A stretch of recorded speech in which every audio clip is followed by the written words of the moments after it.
come to this idea of doing games? Going back to that story of working with that person who said, you got to figure out how to understand my problem. Had I been smart, I would have started to research this topic called market research.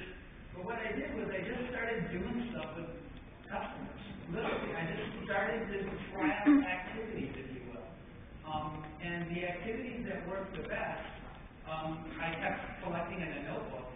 And I wrote the book Innovation Games because in 2003 I was working for Qualcomm, and the general manager of the division, Joan Waltman, she said, "This stuff is amazing, you should write a book."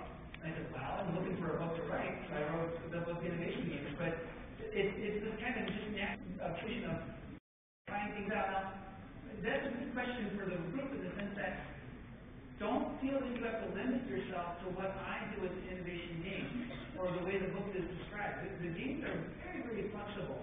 And it's more of giving yourself the opportunity to let your customers lead some element of the requirements process. That's really what it's about. Let them do what they can do, and you will understand their problem better. But with trial and error, it's been a decade of work that has gotten us this far. Hi. My question is, which one of the innovation games you showed us you enjoyed the most and why? Oh man, I get that question a lot. It's like asking which of my children I love the most and why. But I shouldn't answer that one. But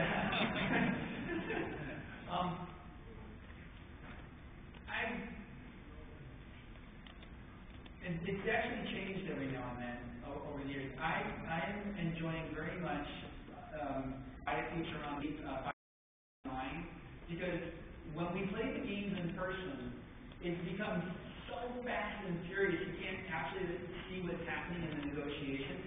But when the game is played online, the way our system is architected, now if y'all want me to geek out, I can throw down, right? So the way our system is we build our system in Scala and Lisp, so it's a functional programming system. It's got amazing throughput capacity and scale capabilities. But we store everything as an event in an event stream. And so what we've been able to do is start to analyze the events. And what we're finding, and this is really interesting, and I never knew this, was that people have specific strategies for how they negotiate in the buy a feature game. You can actually see distinct patterns of negotiation between people and their personality. It's kind of like, are you an introvert or an extrovert? And so I'm really enjoying that game lately because as we play more games online, we're able to see more patterns of different behavior